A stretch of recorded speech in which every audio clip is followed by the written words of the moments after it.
Hello, welcome to 9 Lessons of Carols for socially distanced people. Most years, 9 Lessons of Carols for curious people. In this section of the 24-hour show that we did, for those of you who've not watched any of these other clips, basically what we've put up online are pieces from a 25-hour live show that we did. This has my favourite lecture on drugs that I've ever seen, because there is something magnificent about seeing a lecture on drugs with someone holding a baby in front of a Christmas tree. You will meet that person very, very shortly. Also in this section, we have Robyn Hitchcock, we have Robert Smith, two brilliant musicians, both of whose work I have loved for many, many years. And on top of that, we also have Geoffrey Chaucer. So this is variety. We have, I'll just tell you roughly what's going on. For those of you who don't know, who just watch from home and maybe only just started watching it, Steve and I have now been on stage you've probably been on stage for about at least 12 hours, I would say, including rehearsal. I've been on stage for 11 hours. We've still got at least 13 hours left to go. And we've done so far as well on, we've raised £16,000 for Mind and for Turn to Us and for Médecins Sans Frontières, and for the King's Place music, I'm not sure, music thing. It's just one of the thing-based charities. And so thank you very much. 16,000 so far. As I mentioned before, if we can get to half what we would normally make, normally when we do these shows, and Brian Cox and I do the Hammersmith shows, those make about kind of 60 to 70,000 pounds for charity on good years, and it would be great if we can get half that amount to those charities that we normally support. That is fantastic. You in here and everyone outside, I'm going to tell you we've got extra one of my favourite things coming up very, very shortly. We have undoubtedly my favourite other huge fan of the Giant Killer Crabs novels. Now, I've got them here. Hang on. Right back. Anyone who ever saw a show I used to called The Book Club, I used to read from these. These are Guy N. Smith's Giant Killer Crabs Attack the Coast of Wales books, right? They are fantastic. This is the first in the series, Night of the Crabs. And on the back, it just says in 3 different colours as well, which tells you how exciting it is. Not just one colour, they've gone for 3 different colours there to just show you all of the kind of emotions you're going to be experiencing as the Welsh coast basks in summer tranquility. Then the drownings begin, but not until the monstrous crustaceans crawl ashore. Their pincers poised for destruction. Does the world understand the threat it faces? A seafood cocktail for the strongest stomachs. So, and it really is, it's packed with, it's proper, I would always describe it as books for early kind of youngish teenage boys and men going through a divorce who've got a shed in the woods, right? They're those kind of, I haven't had sex for ages, I'll have to read one of the Giant Killer Crabs books again then. And Crabs on the Rampage, that's probably my favourite in the series. And the guest that I'm going to introduce shortly, we did with Steve as well, amongst others, at the Latitude Festival, probably 10 or 11 years ago. I think Kevin Eldon was there as well. Yeah, I think it was probably 10 years ago, 2010, I think it was. It might have even been the year we had James Franco on stage as well, where I'd met James Franco in the morning, and I don't really know, I'm not very up to date on things. I've never, and I was doing a thing with him, and I said, oh, what do you do? He said, oh, I'm an actor. And then I found out he was in the Spider-Man movies and stuff like that, and very well known, but he was a very sweet man. But we did a show, Wayne Shepherd, who is a brilliant musician, and has come up with Gary Lestrange, who is a fantastic new romantic character. And then he came up with this song, which was just called Maggots. And the chorus was just maggots, maggots, maggots. And he played it to me, and it was about 2 minutes long. And he said, do you think it's too long? I said, quite the opposite. It's way too short. Then we made a much longer Maggots chorus with people hiding under the stage who then burst out in front of the audience as maggots. And James Franco joined us on stage to sing maggots, maggots. And he just walked off and he went, Guy, you guys are weird. Which was impressive, because if you've seen some of the films James Franco's directed, and we were weird, man, we are the John Waters of our generation. But it was, and then also that festival was the time we did an improvised musical around the Giant Killer Crabs novels. So I am about to have a conversation with this man about Giant Killer Crabs before we then actually, he's going to be playing at least one song for us. But I mentioned what else we've got coming up in the next half hour. We have something which is an absolute treat.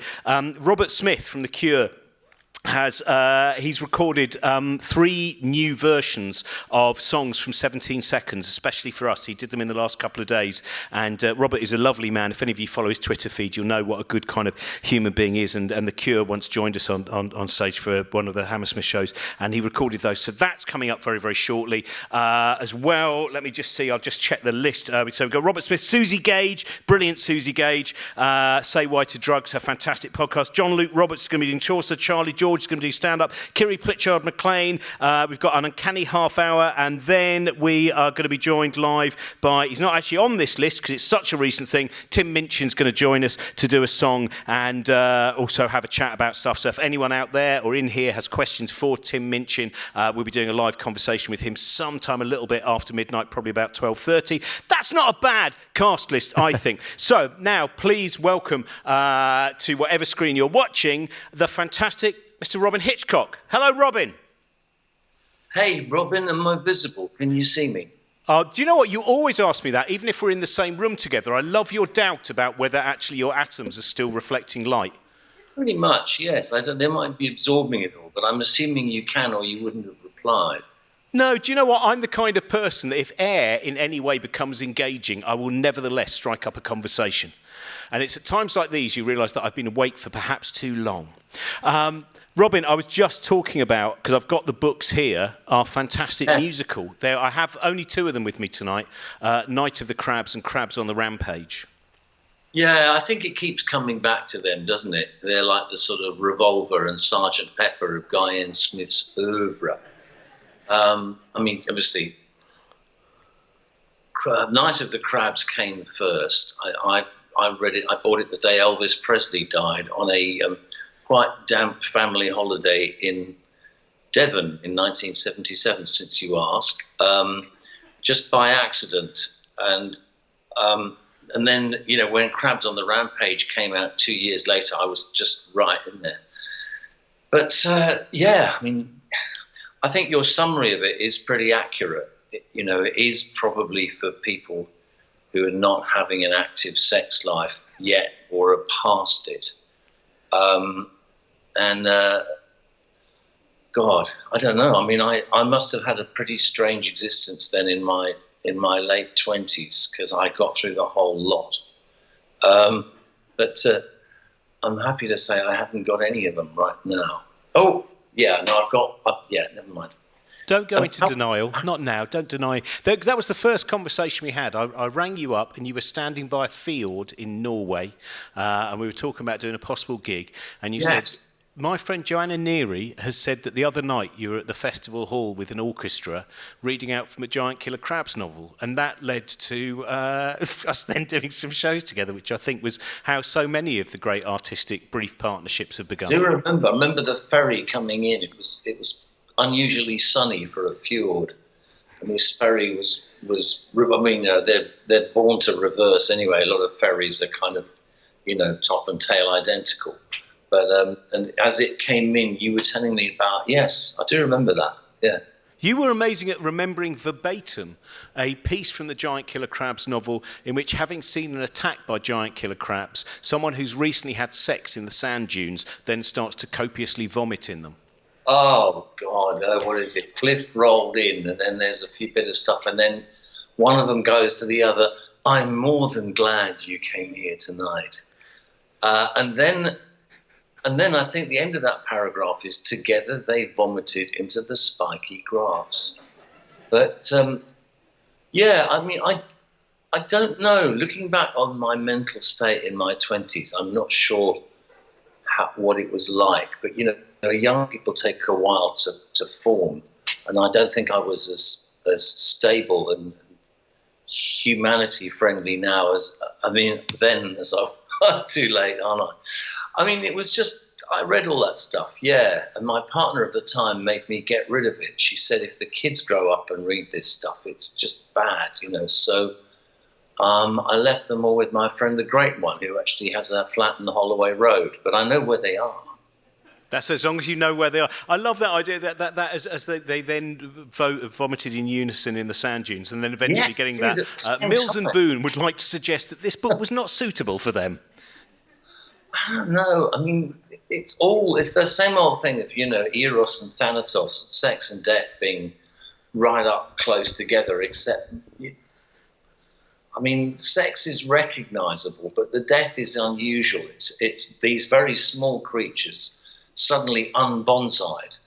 It's like, we bonsai cats and dogs. We've taken two really dangerous predators and made them into cozy little household things that make us feel safe. And, we feed off the love that our cats and dogs give us. For instance, I'm here with my cat, Tubby. And Tubby is very important. And he pretty much, he has a spare gig as an aviator. He actually, when Brian Ferry is gigging, Tubby flies around the world in, get this, a 1932 de Havilland Tiger Moth biplane. He flies quiff gel out to Brian Ferry when Brian's doing these secret underground corporate gigs in Kuala Lumpur and Borneo and stuff like that. Brian's man, Jevons, pages Tubby, and Tubby flies right across the world in this biplane, drops off one tub of quiff gel and then flies back.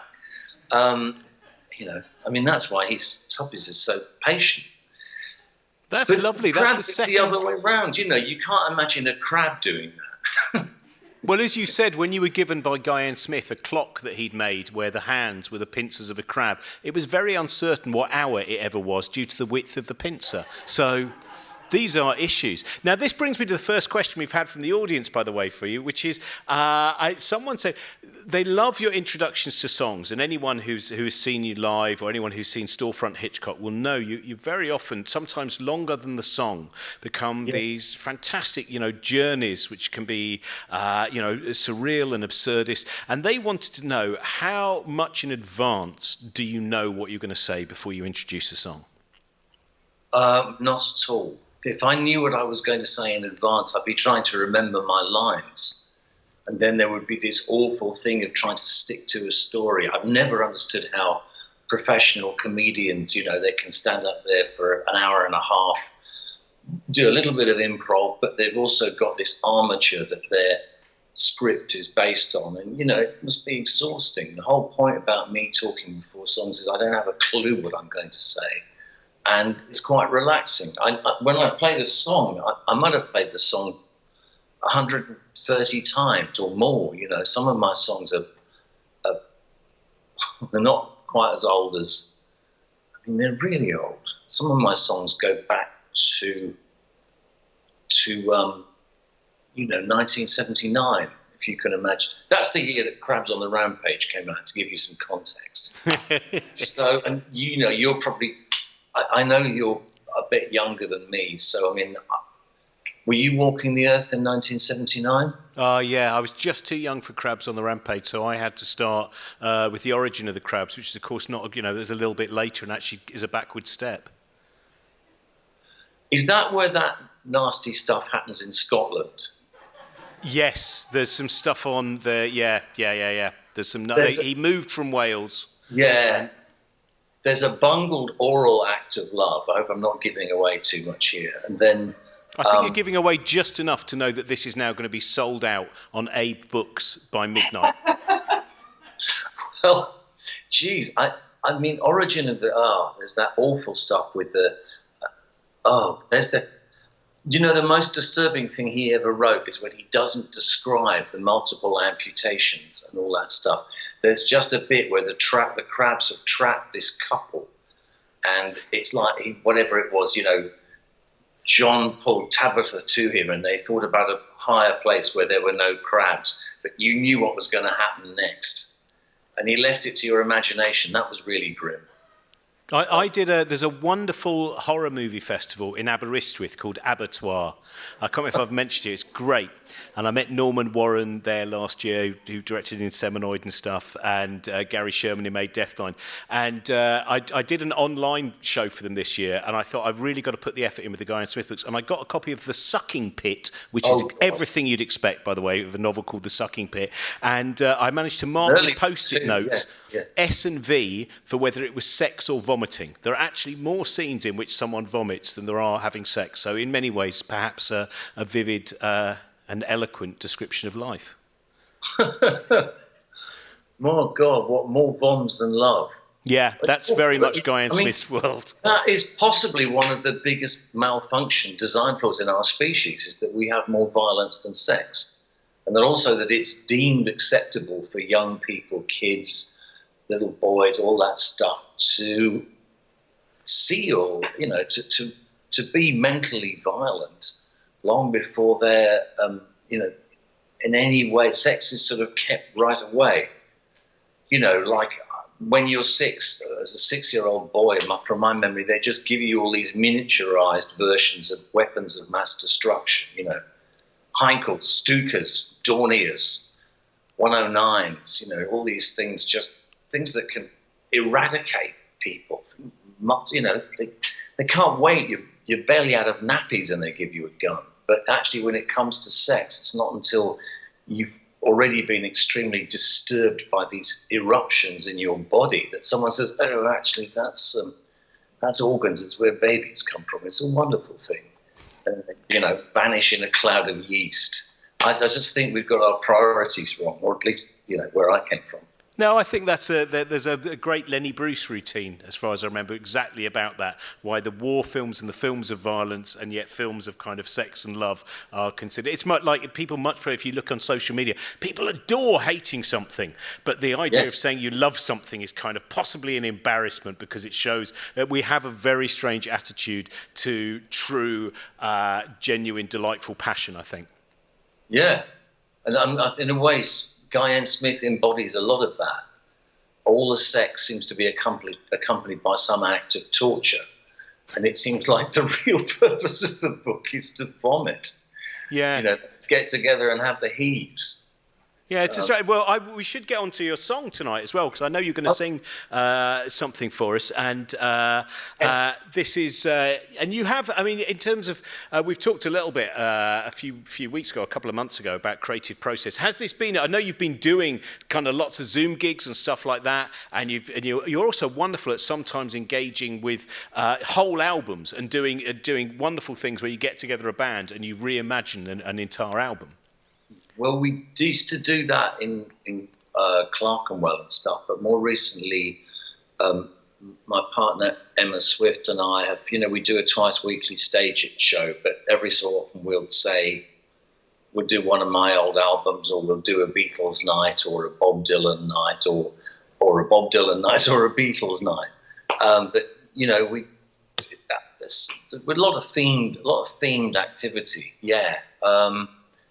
No, I've been very busy. I'm looking forward to actually seeing you in real life sometime in the next 17 months. I think as a senior, I should be entitled to a vaccine fairly soon. Whether it works is another matter, but it's exciting. Well, what are you going to play this evening? I'm going to try and play this one from. You know about trilobites, don't you? This is very much a Trilobite-friendly audience. Okay, so I don't need to go into the whole explanation about them, what they were. No, okay, I reckon this is one of those occasions where the judge, those who don't know Trilobites, are exactly the kind of people who look it up rather than turn off. Okay, well then all I'd say is that one of the interesting things about our species, many interesting things, is that we give names to things that lived and died billions of years before we existed. So, forget Guy and Smith talking about Pat and Cliff. We gave names to all sorts of things, like the Brontosaurus and the Stegosaurus, and things but they didn't know at the time they were called that. Our cat Tubby knows he's called Tubby, but if somebody found Tubby's bones in 4,000 years' time, God forbid, they might think that Tubby's real name had been Frank. So it's just I love the way we just name things posthumously, as it were. So this is kind of about that. Hang on. But it also, the chorus involves a kind of Elton John, under his real name of Reg Dwight, going into a very cheap cafe in the late 60s. Okay, here we go. Oh.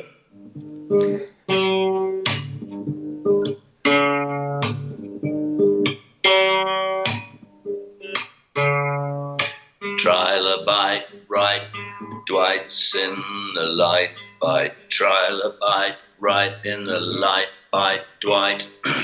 Trilobite, right, Dwight's in the light bite. Trilobite, right in the light bite, Dwight. Basking on the shores of time, the little stone creature ain't dead to the world. They call him Trilobite, right, Dwight's in the light bite. Trilobite, right in the light bite, Dwight. Clicking away for a second of fame. A billion years later they give it a name. They call him Trilobite, right, Dwight's in the light bite. Trilobite, right in the light bite, Dwight. Trilobite, right, Dwight's in the light bite. Trilobite, right in the light bite, Dwight. When I'm too wasted these rocks to clamber, well, lean me on the cliff and encase me in amber, and a creature from the future in way out when will clock my fossil and name me Sven. That's a nice name.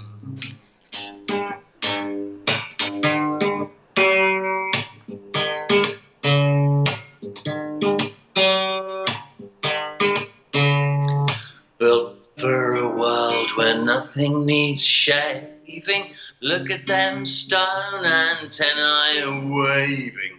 Trilobite, right, Dwight's in the light bite. Trilobite, right in the light bite, Dwight. Let's hold a clicking championship. The Trilobite wins and everybody else loses.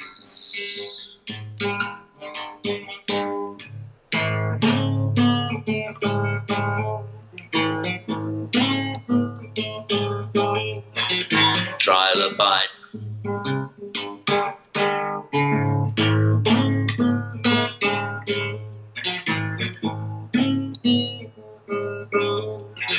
Trilobite. The art stopped. That's what I love, Robin, just that fact, it just stopped.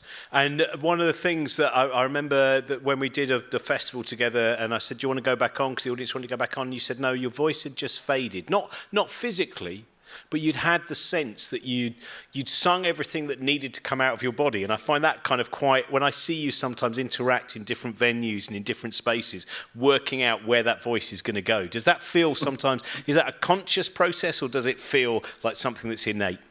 No, nothing's conscious with me. Not even Marmite. I mean, I've got some, but, I wasn't thinking about it. Well, you're way ahead of us. It turns out most of it's apparently post hoc rationalisation in the first place. That's what happens when you talk to those neuroscientists. Ladies and gentlemen, thank you very much for joining us this evening. Robin Hitchcock! Thanks, Robin. It's lovely to have had it. And Robin is one of my favourite, again, because we've done so many weird shows over the year, lots of different people that I've worked with. And I can't remember if Steve was at this one. There was one where Robin sang a fantastic song called Ole Tarantula. And he suddenly he said, I need some backing singers. Can you come and be backing singers? And that night, I was a backing singer. This was the Shirelles of their generation. It was me, Stuart Lee, Kevin Eldon, Joanna Neary, and Alan Moore as backing singers. And that's every now and again where you sometimes see there are comedians who've had a tremendously successful career and play the O2, but you think, do you know what? I don't think they've ever been backing singers with Alan Moore, Stuart Lee, Kevin Eldon and Joanna Neary, so I've won that round. And of course, they'd never even realised that they'd lost. So I think we've got, it's not you next, Steve, is it? The next thing we're going to do I think that's a little while. The next person we're going to have on who's done a talk for us is someone who does a fantastic podcast called Say Why to Drugs, which she's also turned into a book as well. And she, again, is just someone who, like everyone we've got who's coming along, has tremendous passion and a zeal and delight in expressing the ideas that they have learnt about and that they continue to learn about as well. And I think I can mention this as well because, hang on, I'm getting a wave, so you have to tell me. I can't hear you for some reason. I'm getting messages from... You have to come out. I'm not talking just, by the way, to no one. I haven't yet had that level of breakdown. I'm just being waved at by our producer, Trent, because I'm not being able to hear anything that they're telling me. Yes, Trent! Oh, thank you very much. Very subtly done. We've done it very well there. As I said, he doesn't present Say Why to Drugs, and he's not turned it into a successful book. And it is over to Matt, who's been drawing throughout the afternoon and the evening and will continue to do so. He is the third person who's staying up for 24 hours, along with on top of Joe and Trent. Matt, how is it going now?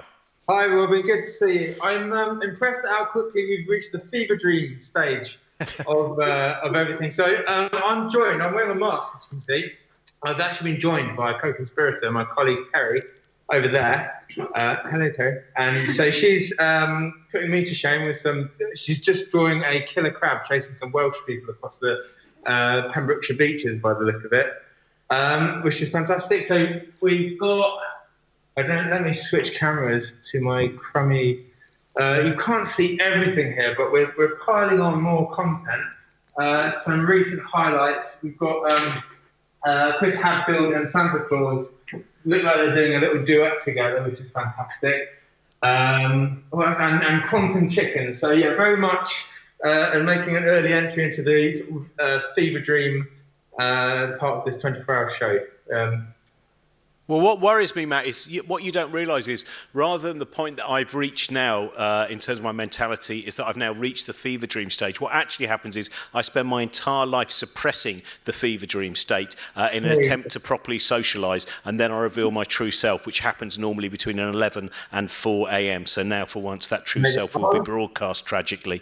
I hope we can I request also an extra Trilobite thrown in as well?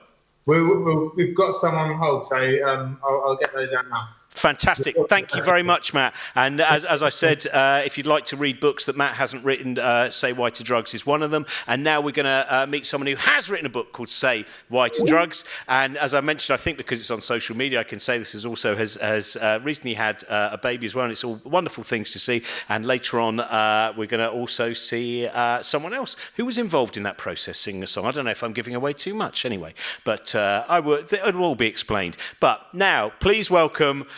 from Say Why to Drugs, the podcast and the book, Susie Gage. Hi everybody, Merry Christmas. I'm so delighted to be a part of this incredible event that's been put on by Robin and Trent and Melinda and everyone. But for obvious reasons, I've had a little bit less time to prep than I usually would. But I want to tell you a bit about the other thing that I brought into the world this year, and that is my book, Say Why to Drugs, which was published back in January and would make an excellent Christmas present for the curious teenager or adult in your life. Hint, hint. I'm going to tell you a little bit about one of the drugs that's discussed in the book, and one that's also related to pregnancy, or rather childbirth, and that's nitrous oxide. The gas and air offered during labour is 50% nitrous oxide and 50% oxygen. But nitrous is also a drug that's used recreationally, and one that's got a lot of attention over the past couple of years. It's referred to as laughing gas, NOS, even hippie crack, although I don't really think anyone other than the tabloid press uses that term. The little silver canisters that you often see in parks or by the side of the road that look a bit like shiny bullet casings maybe, those are called whippets and they contain nitrous. They can be easily bought online because they're used as part of the culinary industry to make whipped cream. But with the correct apparatus, you can use them to inflate party balloons with nitrous and then inhale it. Nitrous is a colourless, slightly sweet-tasting gas at room temperature. Although in those canisters, because it's pressurised, it comes out extremely cold, actually cold enough to cause frostbite in the lips, throat or vocal cords, hence using the balloons. The effects of nitrous intoxication are short-lived. You might feel giggly or euphoric, lightheaded. You might get a pretty bad headache, actually. You might fall over. But the intoxication effect only really lasts for as long as you're actively inhaling the substance. As soon as you start breathing air again, you'll stop being intoxicated. Nitrous feels like a very modern recreational drug of choice, probably due to the media coverage, but maybe also due to lockdown. Were more of the whippets dumped in parks during the summer, when clubs and pubs were shut and young people were finding other outdoor ways to socialise? And you can buy these substances online very easily, so when you're stuck in the house, you can get them. If that might be the case, the press certainly thought it was, although there's not very much evidence to back up or to indicate an uptick in use. But recreational laughing gas isn't a modern phenomenon at all. Nitrous was first discovered by Joseph Priestley way back in 1772, and recreational use of it began not long after. Humphrey Davy, he of the Royal Institution and Royal Society fame, was fascinated by the drug, and as well as researching it, he used to offer it to his high society friends as a bit of a party trick. Laughing gas parties were popular in Victorian upper classes, and it was also a bit of a fairground attraction. In fact, the recreational use of nitrous was far more prevalent than its medical use at the time. Nitrous would turn out to be a far safer option for an anaesthetic than either ether or chloroform, which were used at the time, and with which it was worryingly easy to accidentally overdose a patient. In both the US and the UK, a couple of individuals noticed that nitrous seemed to have pain-relieving or anaesthetic properties. In the US, a dentist called Horace Wells attended a demonstration of nitrous and noticed that a man under the influence injured himself but didn't seem to feel any pain. So he and a colleague started to use nitrous with their dental patients to great effect. In the UK, a doctor called Henry Hill Hickman experimented with nitrous's anaesthetic and pain-relieving properties on small mammals and believed from his experiments that it could revolutionise human medicine as well. But both these individuals tried and failed to convince the large medical societies of the time, potentially due to slightly misdosing during demonstrations, but also potentially due to nitrous being seen as a parlour trick or fairground curio rather than a legitimate medical substance. Both men also died prematurely before they could really change people's minds, and it took nearly half a century after Davies published a book about nitrous and its properties in 1800 for it to become widely used in medicine as an anaesthetic. Back to now, recreational use of nitrous isn't without risks, but some of those reported in the media are likely to be overhyped. Some people interviewed in press reports that I found online had some fundamental misunderstandings about what nitrous is and what it isn't.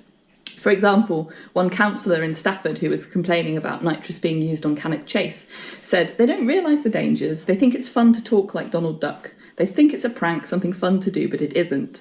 I think he might be thinking of helium there rather than nitrous, because it's helium that changes your voice when you inhale it. Media reports about nitrous often refer to it as hippie crack, invoking the much more harmful crack cocaine. And it's also often referred to as a fatal or lethal drug. And it's true, nitrous is linked to some deaths, but very few. On average, there were just over 2 deaths per year that mention nitrous on the death certificate, according to the Office for National Statistics, between 2001 and 2016, when the most recent data was collected. Compare this to cocaine-linked deaths, which last year numbered over 700, despite it being used by far fewer individuals than nitrous. Alcohol-related deaths are in the high thousands. In fact, compared to nitrous, more people die on average after being trampled by cows, around 20 per year, and roughly the same number die by being stung by bees, wasps or hornets, just under 3 per year. Now, obviously, one death from nitrous is one death too many, but it is important to put these numbers and the lethality of nitrous into context. Having said that, there are neurologists who are worried about the long-term effects of nitrous on vitamin B12 absorption, deficiency of which can cause serious neurological damage that's potentially irreversible in very, very heavy nitrous users. Now, to be clear, I don't encourage anyone to use any drugs. That's not the point of the work that I do, the book that I've written or anything like that, and I'm including alcohol and tobacco in that. I think people should be able to access good quality evidence and information and then make their own judgments about what level of risk is acceptable to them. But there are ways to reduce the risk of harm from nitrous. And, for example, never inhale straight from the canister. Make sure you're sitting down or somewhere soft as you can get dizzy and fall over. And take regular breaks in use to allow your vitamin B12 stores to build up again. Also, if you're in a park and you're using NOS, for God's sake, take your rubbish home with you. That's it from me. Merry Christmas. I hope that if you have some whipped cream over the festive period, you might think about the history of the use of nitrous oxide. But in the meantime, goodbye from me and from Elliot here. Oh, isn't that...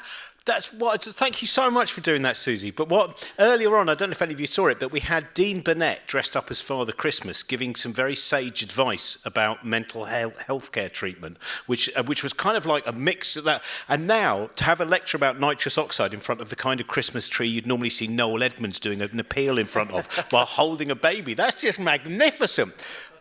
Now, Steve, I know that you want to say some thank yous. Yeah, sorry, it's just we didn't get around to it after the Christmas Carol. Just very briefly, I just wanted to give a shout out to my band, because I was doing a sort of live mix version of some music that I gave them a very odd direction, because of course it was still being made while we had to sort the music out. So I gave them a list of slightly weird instructions, and they sent me lots of fantastic music. So just thank you to Tamar Osborne, Ollie Weston, Jeff Miller, Will Bartlett.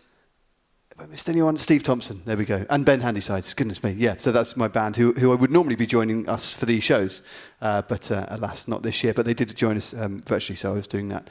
And that's what we're doing now throughout the rest of the evening, because I've got it. If you haven't, I can't remember if you've seen this yet. Have you seen the Bop It thing? This is this was given to me by Ginny Smith, who's going to come on to test how much of a decline there was in my mental abilities and agility generally by staying up for the whole night and into the next day. And the unfortunate thing is, as I'm someone who's never played Bop It Extreme before or used one, we haven't yet managed to get me past doing about 3 things correctly. So it's not worked out very well. So I'm going to try this again, and then in 3 hours' time, I'm going to see how many of your band you remember, and that's how we're able to measure our decline. Fine. So I'll see if I can get this onto the right thing. Right, here we go.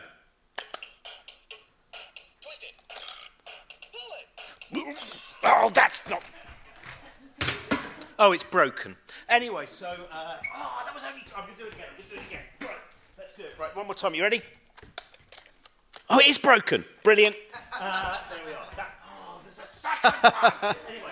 So that is Trent anticipating you deliberately breaking one of them. Yeah, I know. That is, I'm sorry, I will get it mended during the night. So in a moment, we're going to have Robert Smith joining us, and Trent's just told me I've got a third one as well. They have as many as the ghosts in A Christmas Carol to haunt me with their foul technology. And I should also mention some of the things that we hadn't mentioned in the part of the, as Tim mentioned, is going to be joining us about 12:30. Also, we've got Kayla Janice. I don't know if anyone knows Kayla Janice, who wrote this incredible book called House of Psychotic Women, which is both about herself and her kind of growing up and some of the problems that she had, and at the same time also her relationship to horror movies. I've got her and Bruce Hood. We're going to be doing a horror kind of chat at about midnight, and then after that Tim Minchin's going to be joining us, and we've got Kiri Pritchard McLean coming up as well, and lots more. And I'm just going to now read this little thing for you, which was about 3 years ago. I had this experience where I was in the woods with my son, and we were playing, and we were making a den. And I had this moment. It was a really fantastic day, and I did this poem at the end of. If any of you saw the Brian Cox Universal tour, it was towards the end of the show. I would come on and I read this poem, and it was partly about the passing of time, and it was partly about something that Chris Hadfield and various others have actually talked about in this afternoon, this evening, which is about trying to make sure that you grab every good moment when it is there, and you don't let it pass by. And sometimes that can be tough, and some people have, difficult lives, and that moment of trying to make sure that everyone has these moments of joy. So I was thinking about the passing of time, and as I was making this den with my son, I started to think, will this be the last time we make a den? Because it was just before he turned 10 years old. And I thought maybe he's not going to want to make a den again. And we had a fantastic day, and we kind of took photos of it and stuff like that. And then I wrote this poem when he'd fallen asleep that night. And I don't normally kind of write poetry or anything like that. I wanted to try and find different ways of expressing myself. And I just sat there, and all of this thing came out about holding on to this magical moment. And in about a week's time, just over a week, he's going to be 13 as well. So you immediately kind of think of that Kevin and Perry transformation sketch and all of those fears with it. So anyway, I wrote this poem, and we've only done it once before, maybe twice before together. Steve's going to improvise a little soundtrack behind it about that moment of treasuring the especially kind of when you're growing up, and sometimes when you're sharing time with the people that you love. So this is kind of, I think I called it Salmon, Hugs and Final Dens, but that was very much, it's what it's called now. So I would have probably not called it that if I thought about it. So this is about that day in the woods. You don't need a storyteller now. Your bedtime is almost autonomous, but still one snuggly hug for safety from the Sandman. Is today the day? Is this our final den? We dragged the sticks and we rolled the logs and made jokes about those passing walkers with those weird-shaped dogs, and you found our furniture a worn and mossy tire, and I warned you of all the dangers of that leaf-hidden rusty barbed wire. And then, damp-bottomed we sat and viewed our architectural feat. I phone filmed your pride for the archives of things that we've done, the woodland adventures of father and son. Some days, walking hand in hand, I secretly mourn for the days that are not yet gone. Those days that seem like a shepherd sketch for an AA Milne, where every beach is a post-war postcard. The blue, too blue, in my recall. Your freedom is necessity, but not yet. Not yet. Just wait a little bit. Let's pond dip for skaters with a net. Let's build another sofa train, a kick around, a Lego piece found by my bare foot. Let's read Calvin and Hobbes and Peanuts at dusk. Let's dig and splash and play and mime laser deaths in outer space. Let's race. And then I'll kick the twigs alone. And I'll let you go. But not yet. Not yet. One more day?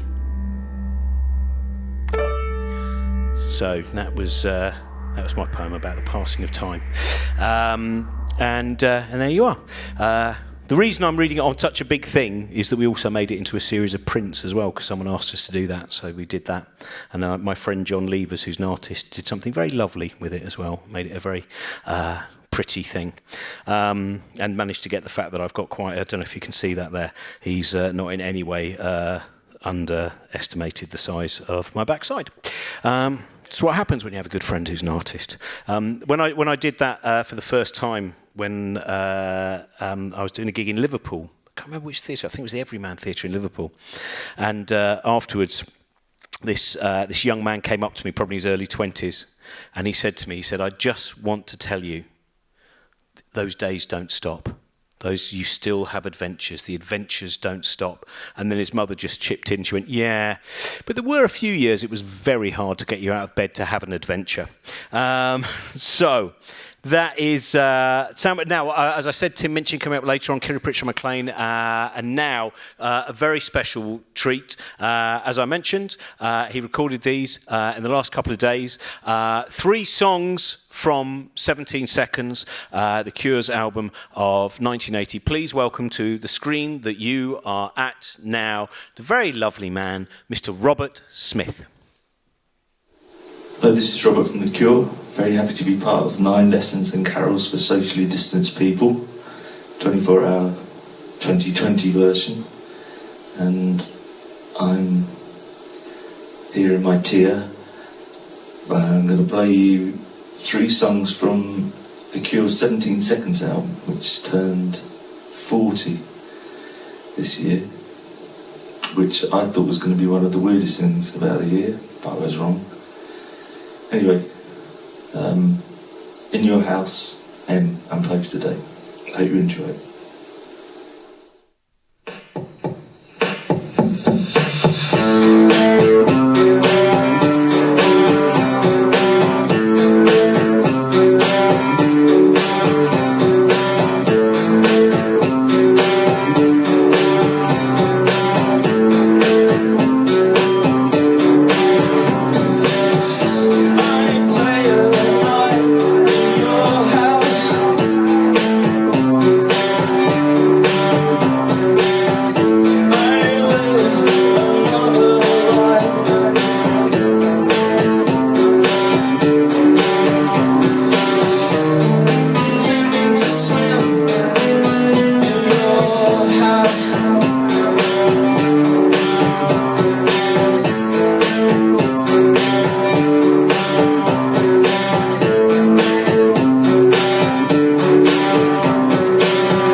Thank you very much. Robert Smith. That was such a treat. There's something so... And thank you very much, by the way. I know a lot of Cure fans might have only tuned in for that, and I've seen some of the things you're saying on social media, and it's lovely. Cure fans... Do we have Cure fans in here? They're the loveliest people. Cure fans are really... I remember the first time seeing them live was probably 1990 in Glastonbury, and I also remember the joy of Cure in Orange, that fantastic moment where Robert Smith comes out and he has the exuberant hair. Do you remember that moment? And then he rips it off, and it turns out it's a wig, and you can just see the whole audience going, I hadn't known, and suddenly cover it. It's just great. And so it was a lovely thing for him to do that. It's lovely for all the people who, bothered to do stuff for us. So thank you very much, Robert Smith. It was like a really childish thing. I'm a very childish person, and there was Reeves Gabrels came down to a show that I was doing at Soho Theatre, and he's a very lovely man as well, and of course worked on incredible Bowie albums of the 90s as well. And he said, I want to buy one of your books for Robert. And I thought Robert was his son. I thought, and then eventually went, no, for Robert, because we're on tour and I think he'll read it. And I know it's really childish and I'm 51 and everything, but I was still like, turned out Robert Smith read at least some of my book. He might have thrown it away, but he read some of it on a plane. And it's a bit of me that I'm still such a kid fan about so many of these things. Anyway, coming up very shortly, as I said, we've got Kayla Janice and Bruce Hood. We're going to talk about horror movies. We've got Kiri Pritchard McLean. We've got we've got Charlie George. We've got loads of stuff. Anyway, but the first thing we're going to do now is go over to a very special guest, which is Geoffrey Chaucer. And he says no to most things, but it's a delight that Geoffrey Chaucer, in a kind of spirit of Christmas, has said yes to a brief conversation today. So hopefully we're going to go live to Geoffrey Chaucer. Chaucer, are you there? Hello. Can you... It's me, Geoffrey Chaucer, medieval poet. Yes? Hello? Medieval poet. Geoffrey Chaucer, yes. You know a poet? It's like a reader, but a poet... He licked to rim, at end of every lean he rim. Oh, how he licked to rim. Lick, rim. Geoffrey Chaucer, medieval poet. Hello. Medieval is from a goo. It's lick the new, but a goo. The post. Lick the present in the post. Hello. It is very nice to meet you. Yes. Well, it's very nice to have you here. And because it's near Christmas time... Christmas. Yes. Well, I was going to ask you a bit about one of the things that always happens during Christmas is, especially on ITV3, all the carry-on films are shown. And a lot of people do consider your works and the great lines such as Gan pulling up the smock and he throng, etc., from the Merchant's Tale, would say that really you are, you were the carry-on films. The carry-on films are Chaucer's work. I have not watched many of the carry-on films. I have watched Carry-In at Your Convenience. I have watched Carry-In Up the Coober. But I have not watched many.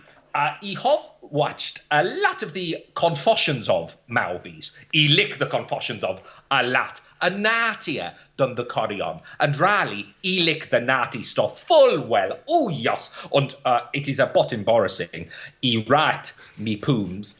Very naughty. He laughed at me poems, so naughty they are, and he hid them under me bud. But me whiff on me poems, and she were very crass with me that do. He can tell ye that for through. Now, I mean, that's a very different way, I suppose, of taking it to some people. But how much do you feel that you're also to blame for the two Bob Monkhouse dentist-based films, the first of which was Dentist on the Job?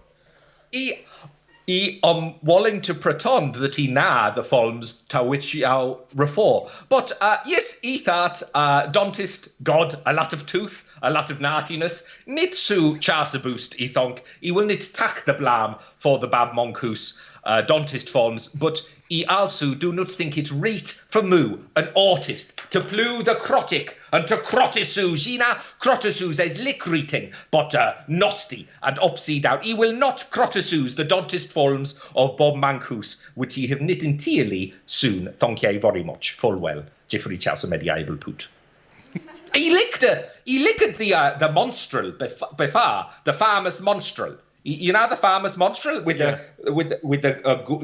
guitar. You know, he play, and all the people in the church say, "Hey, have no shows on! Hey, have no shows on!" And all the other people in the church say, "Hey, is a lewd to have no shows on. Hey, is famous." And there is a little argument, but they keep on interrupting the argument to say, "But hey, is very good." So, what's fun?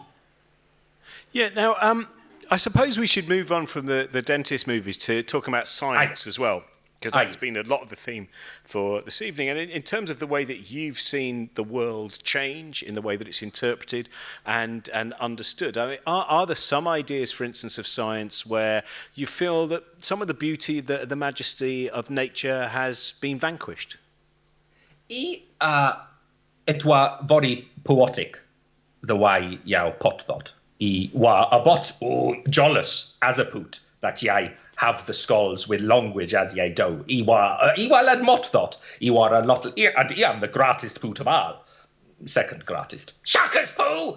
But he almost see on toast, you know, he have written a treatise on the astrolabe, which is like a little dosh that you look at the school.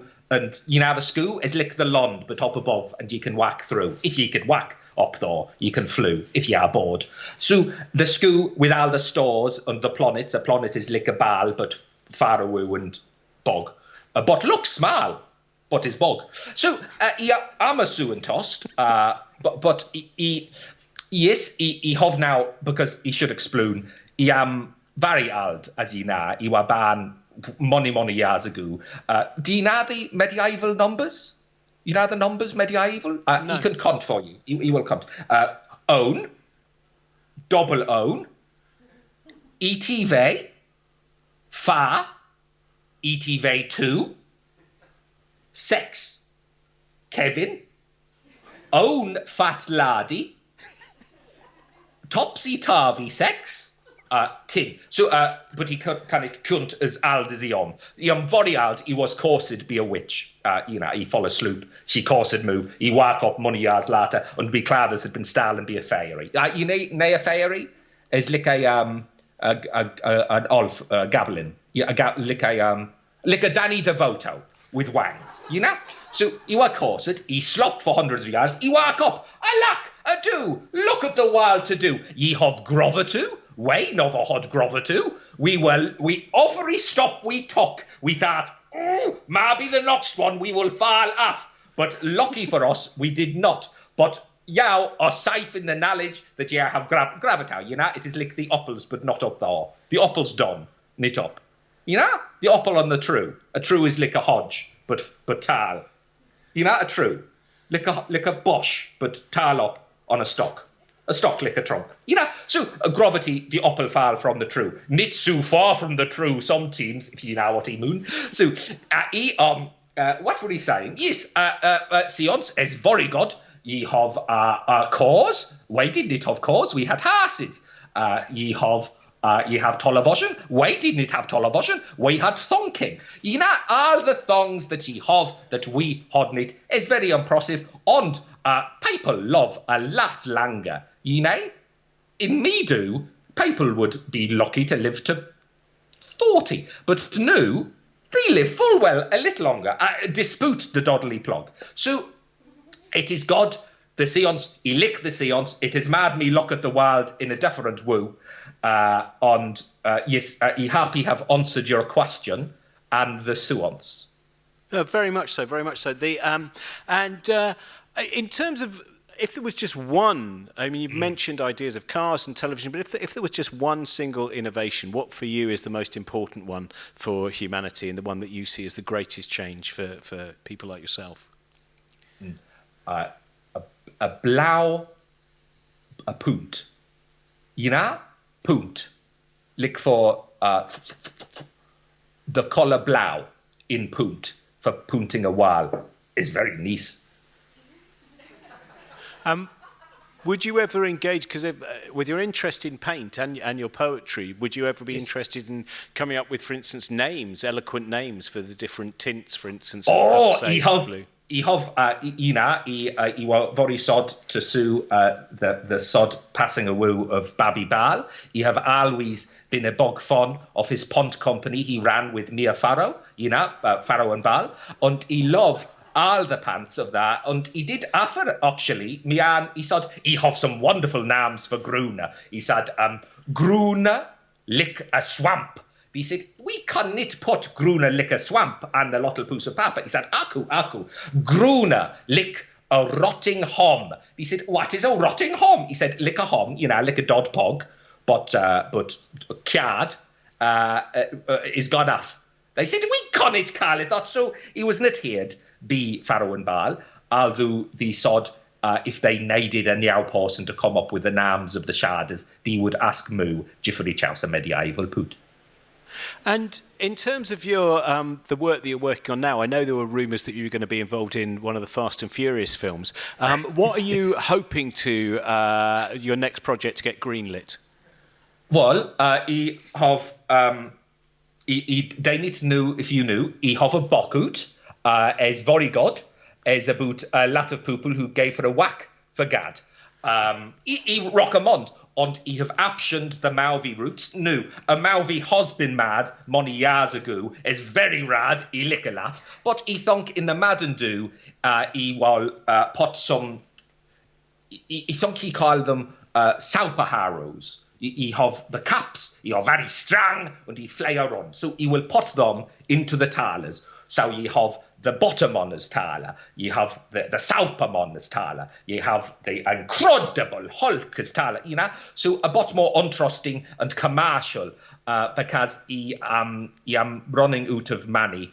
It turns out Cappy Route, Cappy Route, it is like what you have on what you read, so ye get the money for the thing you have written, but it lasts for, you think, 70 years off the doff? No.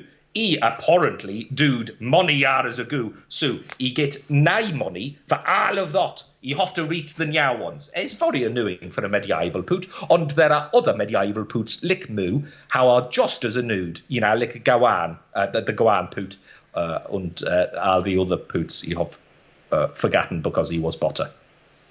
Well, thank you very much, Geoffrey. Thank you so much for taking time out from I know what's a very busy time of year for you. Ladies and gentlemen, Geoffrey Chaucer. Thank you so much. Thank you. Farewell. Thank you. Farewell.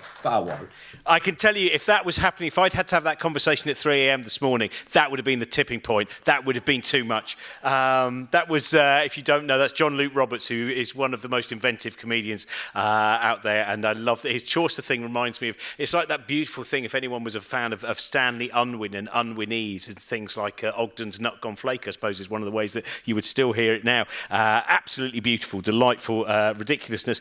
Thanks very much for watching. I hope you enjoyed all that.